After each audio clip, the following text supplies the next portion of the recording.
Whenever we speak about minimally invasive spine surgery, inevitably patients' expectations gets raised, so do their eyebrows. So what exactly defines a minimally invasive spine surgery? Is it the precision, reduced pain, faster recovery, less trauma, quicker return to work, minimal risk, or is it the minimal infection rate? Is it all, or is there anything more to that? Yes, of course there is. The cardinal feature, the most pivotal and quintessential sign, the hallmark of minimally invasive spine surgery, the identity of MIS surgeons, as well as the signature of MIS, that is the scar. And this is the only thing what we believe that the patient knows whenever MIS is uttered. And of notely, it is the most convincing point a spine surgeon put forth in front of the patients while convincing him for the surgery. So going ahead, I want to portray two examples of the patients who had similar clinical setting post-surgery. VAS score has significantly improved, radiologically good positioning of implants, extent of decompression is good, fusion has achieved, functionally SF36 and ODI scores have significant improvement, and this is the scar of first patient. Is this patient always happy? A question mark.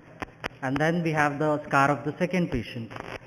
And now the bigger question is this patient more happier than the previous one? So to demystify the decorations with which MIS is ascending, claiming and conquering the throne of superiority, what if we actually give out the menu card to the patient themselves and ask the priority of them? Isn't it a thing to be noted? Yes.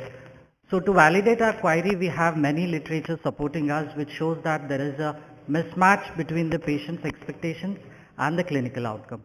So achieving excellent overall outcomes and genuine patient satisfaction hinges on integrating patients' preoperative expectations into treatment approach. The main aim of our study is to understand the patient's priority in terms of various variables and assess the difference in priority of these variables pre and post operatively. Coming to the study and methodology, it is a prospective study done at a single center by an independent observer in an institutional setup from 2022 till date with a follow-up of being 1 year. All pre and post-operative cases with degenerative lumbar, dorsal and cervical pathologies operated with minimally invasive surgery as well as conventional techniques with or without neurological deficits were included, while the deformities, spinal infections, trauma and tumor patients were excluded from the study. Based upon our experience and the number of cases what we do, the most important and relevant variables were listed out and a priority list was made for the patients to fill, which is displayed on the right hand side. The variables that were studied are the size of the scar, surgery desirable, open, minimally invasive or it does not make difference, relief of leg pain, relief of back pain, numbness, heaviness, disability, improvement of neurological weakness, operative site pain, discharge whether on the same day, next day or it doesn't matter, duration of the surgery less than 1 hour, more than 1 hour or it doesn't matter, and at last the cost. In certain cases where the patient did not suffer from the symptom that is mentioned in the form, for example neurological weakness, it was assigned the last priority. Similarly, there were tick boxes assigned as does not matter. If it didn't matter for the patient, whether MIS or open surgery, they were asked to assign a priority and beside that fill it as it does not matter. Patients were also asked to fill the VAS and ODI scores along with the questionnaire. In total, 228 forms were filled with males and female number being almost equivalent. Average time was 5 to 10 minutes to fill the form and patients usually required assistance throughout the duration of form filling. To ease the process, forms were made available in other vernacular languages like Hindi and Marathi. So what do the results show? I must say they were quite stupefying because the order of priority preoperatively showed relief of leg pain was the first priority, while the attractions of the MIS, that is the surgery desirable, size of scar, day of discharge and the duration of the surgery were at the bottom. So what about now the post-operative order of priority? I must say it is also quite surprising because the top priority pre-op, which was relief of leg pain, dropped suddenly to the least, and still the highlights of the MIS, that is surgery desirable, scar size, day of discharge and the duration of the surgery remained at the low priorities.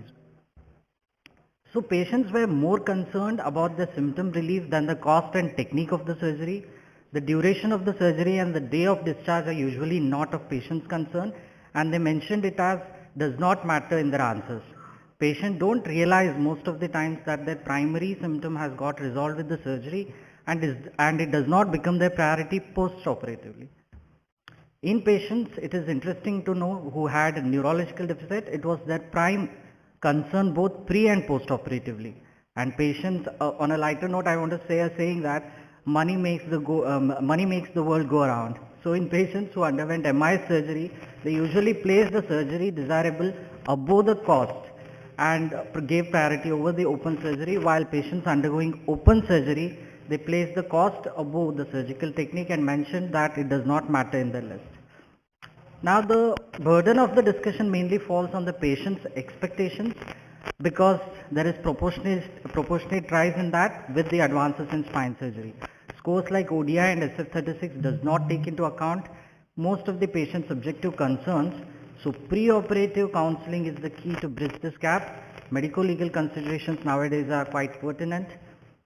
And based upon the results which we obtained, we can conclude that patient's priority shifts both pre and post surgery. Effective pre-operative counseling is important. Therefore, it is crucial to assess the patient's expectations and needs pre-operatively to ensure the satisfaction post surgery. It's a human nature. We all know that the topmost priority will be always remembered, while the second is appreciated, third is applauded, and rest all ignored.